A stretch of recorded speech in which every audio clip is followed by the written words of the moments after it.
Magandang araw mga kabugtaw. Ang pag-usapan natin ngayon ay ang MICE. M-I-C-E. MICE. Usapan natin daga. Actually, itong MICE, M-I-C-E, stands for Money, Compromise, Ideology, and Ego. Actually, this is the formula that the CIA, Central Intelligence Agency, used to recruit spy. Kasi ang tao daw ay pwedeng maengganyo or ma-motivate sa magitan ng either money, ideology, compromise, or let's say blackmail, or kidnapping, and ego. Sa apat na yan, maaaring sumali na maging espiya ang isang tao. Ngayon, ang gagawin ko, i-apply ko tong formula na ito sa nangyayari sa ating bansa, lalo na sa katatapos ng na eleksyon at itong nangyayari sa South China Sea at hindi lang yan, yung mga nangyayari sa ekonomiya natin, no, sa international relation. Ano ba nagmo-motivate sa kanila? Halimbawa, ang taong tumatakbo sa politika, bakit gusto niya maging politiko, maging presidente, senador, congressman, mayor, no, o kahit barangay captain? Ano bang nagmo-motivate sa kanya? Money, pera ba? Naku, marami yan sigurado. No? At saka yan ang pinakamalaking motivator. Ideology ba? Tulad halimbawa ng mga makakaliwa na ideology sila, ang komunismo na gusto nilang i-forward kaya they're trying to get into state power. No? Or compromise. Ewan ko kung may na-pressure dyan na blackmail o ano, kung anong pressure dyan na gustong tumakbo ng mayor o gobernador o presidente na pilitan. Ewan ko kung meron yan. And ego. Sa ego includes power.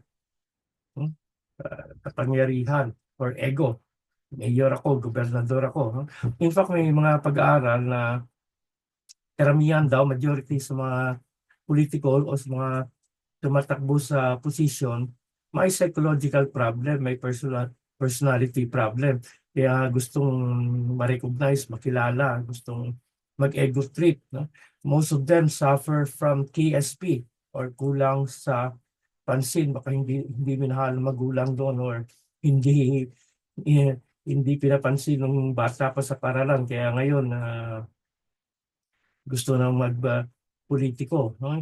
Yung iba sa money, ginagawa ng negosyo kasi yung tatay, politiko, nanay, politiko, hanggang sa anak na, dynasty na, ginagawa na nilang negosyo ang pagtakbo. At grabe yung dayaan. Ayan na, lumalabas na. Lumabas na nga yung sa NAMFREL na may 18 million overvotes. Saan nanggaling yun? Sobrang ng 18 million. Sinong bumoto yun? Mga patay? O yung makina, yung automated cheating machine? Tawag ni Atty. Glenn Chong sa ACM ay automated cheating machine. Uh, Alam mo, may nakausap ako, grabe kasi yung vote buying dito sa amin sa probinsya eh. And yung binibilang ko ng tubig, sabi niya, naka 4,000 daw siya nung election. Oh, grabe, no? 4,000. Saan nila kukunin yun? Eh, kahit yung barbero ko, sabi niya, laki rin daw nakuha niya.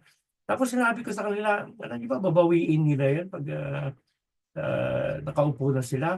At nagre-reklamo kayo, hindi maayos-ayos ang kanal nyo. Eh, paano nagbiliyaran kayo ng politiko? Bayad na kayo eh. Pero napansin ko, ano, wala sa malay tao nila yung ganyang sistema. Ang importante sa kanila ay makatanggap ng pera, kumita tuwing eleksyon. Parang hindi nila nakita yung ramification, yung connection o yung epekto ng vote buying na yan. And I think majority of the Filipino ganyan ang pag-iisip. Hindi nila nakikita yung balik. No? Ngayon,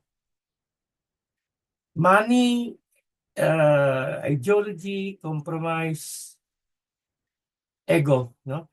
Sa mga nangyayari ngayon halimbawa sa South China Sea, yung mga tinatawag ni Camentong Laurel na mga American Chihuahua, tulad ni Nataliela, Jonathan Malaya, si Tonto Tolentino, si Anyo, si Gibo, itong mga tawag ni Kamentong sa kanila ay mga American Chihuahua, mga tuta ng kano, tahol ng tahol para sa kano. Ano ba nag-motivate sa kanila? Is it money? Wala tayong ebidensya, pero may mga report. Halimbawa, ito, ano talaga yung National Compete Act ng Amerika, kung ilang bilyon ang ginasto nila para siraan ang China or magpropaganda laban sa China. At may mga reliable report nun na si Tariela, ilang duffel bag na pera yung binibitbit niya palagi. Minsan galing daw sa bahay ng speaker. Is it money that motivates them? Mahirap maghusga, hindi natin alam anong motivasyon nila. Pero may mga ebidensya na you can connect the dots na baka pera nga.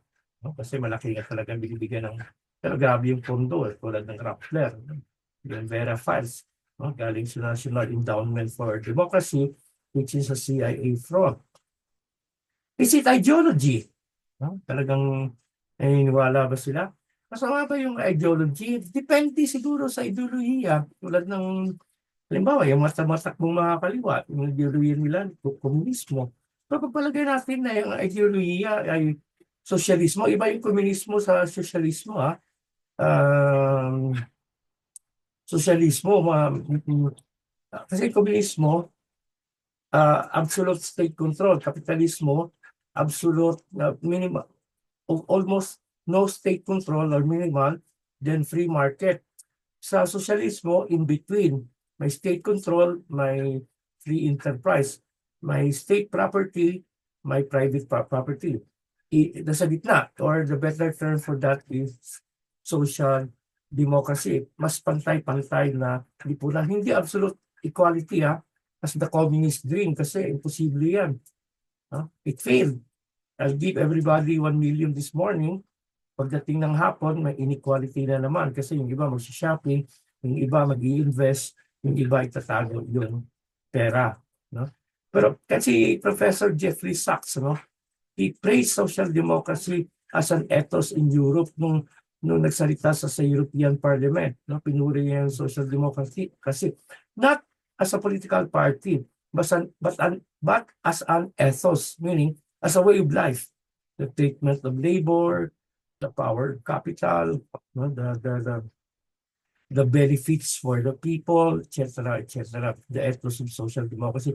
Kahit yung China, komunismo na lang yan sa pangalan ko. May nagsabi sa akin na government official doon na talagang it's social democracy daw. Kaya, ganun din yung Vietnam. Kaya umangat ang Vietnam kasi from communism, they shifted to social democracy as many countries in progressive countries in the world, tulad ng Japan, New Zealand, Australia, Sweden, marami. Sa mga na-mention ka na noon, sa mga survey palagi, the happiest country, the healthiest country. Karamihan doon ay social democratic country. So, ang ideology maaaring hindi masama basta matinong ideolohiya tulad ng social democracy. Then, of course, ego. Nag-ego state ba na Tariela na matalino sila, marunong sila, alam nila international law. Pero sa mga taong nakakaalam ng international law, lalo na ng maritime law, nagmumukha silang tanga. Kasi tinitwist nila at mali-mali naman sila. No? So ano ba nagmumotivate sa politiko natin? No? Kaya na ganito tayo ngayon. No? Is it money? Is it ideology? Is it compromise? Or is it ego or power? No? Mahirap maghusga, mahirap din malaman ang motivasyon ng isang tao, pero may kasabihan, you will know the tree by its fruit. Kung hindi nagbubunga ng mabuti, something is wrong along the way. May kasabihan nga, kung baluktot yung puno, hanggang dulo, baluktot din yan. So, importante kasi motivasyon No? In fact, sa Islam, very important yung tawag nilang niyat, yung will ng tao.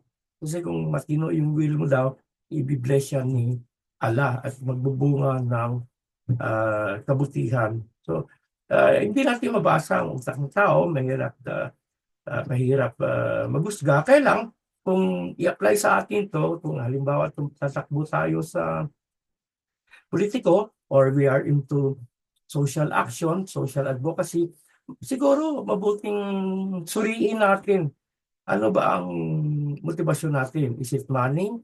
Is it ideology?